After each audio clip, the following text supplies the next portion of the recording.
Aditya, good morning. अरे तुला सकाळी सकाळी फूल बघायला आवडतं ना, म्हणून मी तुझ्यासाठी माझ्या आवडीचं गुलाबाचं फूल घेऊन आले. किती फ्रेश वाटतंय ना. नाही हो पण साजरी ॲक्च्युली मला ना जास्वंदीचं फूल बघायची सवय आहे आणि पारू ते रोज घेऊन येत असते, त्यामुळे. आदित्य ठीक आहे, अरे होईल हळूहळू सवय. आणि हे बघ, आता तुला तुझ्या सवयी बदलाव्या लागतील ना. बरं चल, येते मी.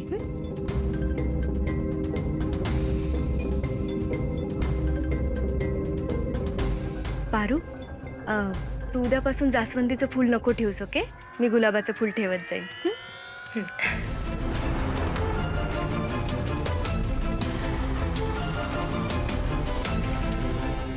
ही जरा जास्तच हक्क नाही दाखवते का?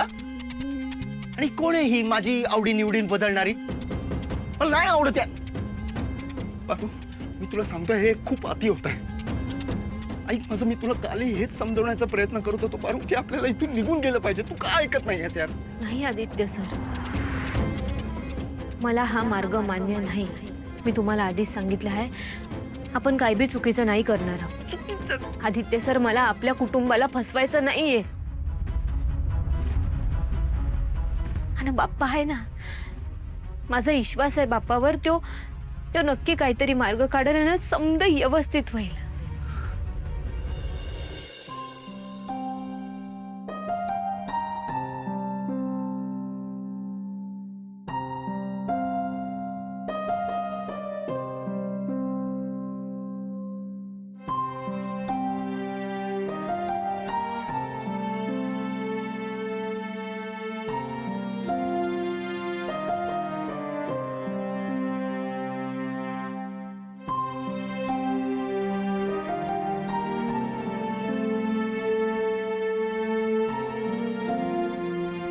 आता मलाच लवकरात लवकर काहीतरी करावं लागेल. नाही आबा, मी तुमचं काही ऐकणार नाहीये. आई बघा ना, आबा कसं करतायत. गावी जायचं म्हणतायत, अजिबात ऐकत नाहीयेत माझं. तुम्हीच सांगा आता तुमच्या भावाला. दादा, असं अचानक का जातोयस तू? सगळं ठीक आहे ना? सगळं ठीक आहे ग. माझाच गैरसमज झाला. मला असं वाटलं होतं की माझ्या मुलीला इथे त्रास दिला जात असेल, तिचा छळ होत असेल. पण माझी आता खात्री पटली आहे, तुम्ही माझ्या मुलीची छान काळजी घेताय, तिला मान सन्मान देताय. म्हणतात की लेकीच्या सासरी बापानं जास्त काळ राहू नये. त्यामुळे आता मला असं वाटतं की मी निघावं. आणि राहिला प्रश्न तो त्या महामायेचा, दिशाचा.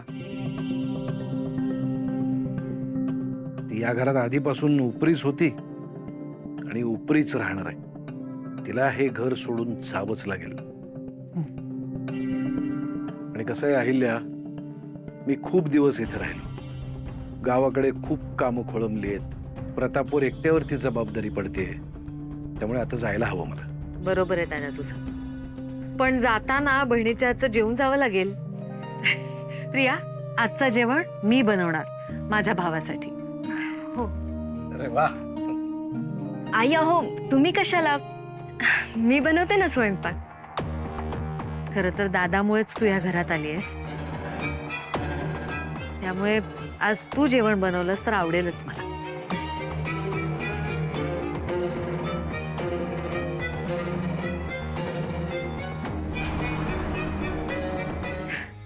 हो हो, बरोबर आहे. आत्ताच बुक करून टाका. करेक्ट. हो हा, आजच फायनलाइज करून टाकू आपण सगळं. मी सांगते श्रीकांतला. चालेल. आहिले मॅडम? ठीक आहे, ठीक आहे. सावित्री, सयादादाची सगळी तयारी झाली आहे की नाही, एकदा बघून घेशील? हो मॅडम. हो हो हो, चालेल. ठीक आहे, मी बोलते नंतर तुमच्याशी. ठीक आहे. आदित्य, बरं झालं आलास ते. अरे अंगठ्यांचे काही डिझाईन्स फायनल केले आहेत मी, ते एकदा. आदित्य, अरे काय झालं? काय झालं? काही नाही. काही नाही. ये इकडे बस. काय झालंय आदित्य?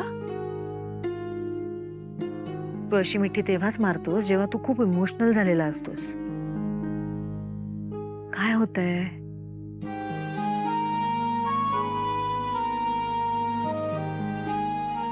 अरे ताई, तूच मला समजू शकतेस.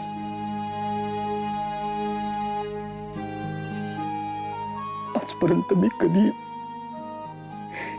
काही चुकीचं वागलो असेल तर तू कान पकडून माझी चूक सुधारली असेल.